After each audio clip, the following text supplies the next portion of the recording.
Welcome everyone to today's video from Football News. During their pursuit of Lenny Yoro, Paris Saint-Germain gathered the player's medical records and discovered that his foot bones were severely affected. As a result, they weren't very keen on the deal despite having a substantial budget. They also knew that Yoro was only waiting for Real Madrid. Subsequently, Los Blancos had similar doubts about Yoro's medical history, which is why they didn't offer more than 20 million euros. This information was revealed in an article by Marca after they learned that Manchester United's new signing would be out for about 3 months, missing roughly a quarter of the 2024-2025 season. This news immediately caused a stir among Manchester United fans. Could this be a scam? Did they really pay 50 million euros to Lille for such a big deception? Let's delve into the details in today's video from Football News. First, as we all know, Yoro joined Manchester United in this summer's transfer window. The deal was finalized when United decided to push hard for it. The player signed a 5-year contract, lasting until June 2029. Both Lille and Manchester United agreed on a 50 million euro deal, with additional clauses that could raise the total to 70 million euros. Yoro had only 1 year left on his contract with his former club. Therefore, the amount United paid was relatively large, but they had to do it as Real Madrid had been eyeing Yoro for a long time. The issue was that Real Madrid only offered Lille 18 million euros, with a maximum of 20 million. Otherwise, they would wait until the contract expired and get Yoro for free. Lille naturally didn't like this high-handed approach from Real Madrid.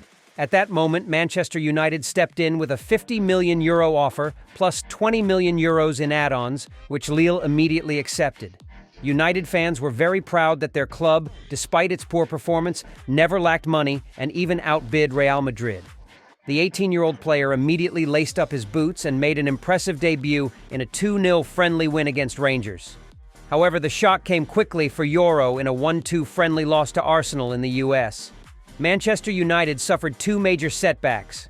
Within just 13 minutes, Rasmus Højlund scored and then collapsed, forcing him to leave the field before the end of the first half. Yoro also limped off. The young man was consoled by his teammates, and Erik ten Hag admitted that the situation was uncertain. Images later showed Yoro on crutches and wearing a protective boot while moving with the team. Yoro's condition was not very promising. He is unlikely to fully recover before Erik ten Hag's team starts the new season.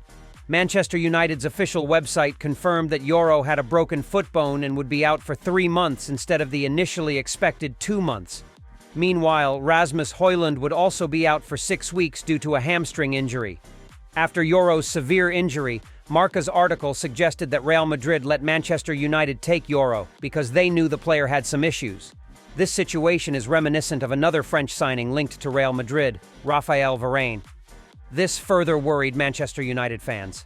Indeed, Verane has spent much of his time in the hospital and hasn't contributed as much as expected on the field during his 3 seasons at Old Trafford. However, transfer expert Romano has confirmed Manchester United have full assurance regarding Lenny Yoro's physical condition. They are not worried about Yoro's fitness. He was simply unlucky in the friendly match against Arsenal. Overall, the medical checks went perfectly. I can assure you that reports of other clubs withdrawing from the race to sign Yoro due to his physical condition are completely false. All clubs want to sign Yoro. Of course, there are PSG, Liverpool, and Real Madrid. No club has withdrawn. Absolutely not. Yoro was just unlucky. The injuries were not caused by the player. In fact, statistics from Transfermarkt also prove that Yoro had no health issues throughout the 2023-2024 season. Yoro played a total of 47 matches at the club level and with the French U21 team, missing only 1 match due to injury. This is the most concrete evidence of Yoro's health condition. He was just unlucky to get injured during the preseason period. Meanwhile, center-back Lisandro Martinez has not yet returned to training. He is still on vacation after Argentina's Copa victory. Expecting Martinez to start the Premier League opener against Fulham on August 16th seems a bit too early. On the other hand, Victor Lindelof, who is rumored to leave the club, has only recently resumed full training after a minor injury. Currently, coach Ten Hag might start the season with former captain Harry Maguire and Johnny Evans at the center of defense. Left-back Luke Shaw can also be deployed as a center-back in some cases. Clearly, after the departure of Raphael Varane, Manchester United's defense has become noticeably thinner. They must recruit more players to avoid the troubles of last season. There are 4 targets they can consider. The first is certainly Matthijs de Ligt. Coach Ten Hag has always wanted to reunite with his former player at Manchester United. The two previously worked together at Ajax. In fact, Old Trafford is said to have contacted de Ligt's camp before the end of last season, and now is the time for them to finalize the deal. Familiar with Ten Hag's tactics, de Ligt is predicted to be a valuable addition to Manchester United's defense. His good game-reading ability, impressive physique, and innate leadership skills make the 1999-born defender a perfect partner for Lisandro Martinez.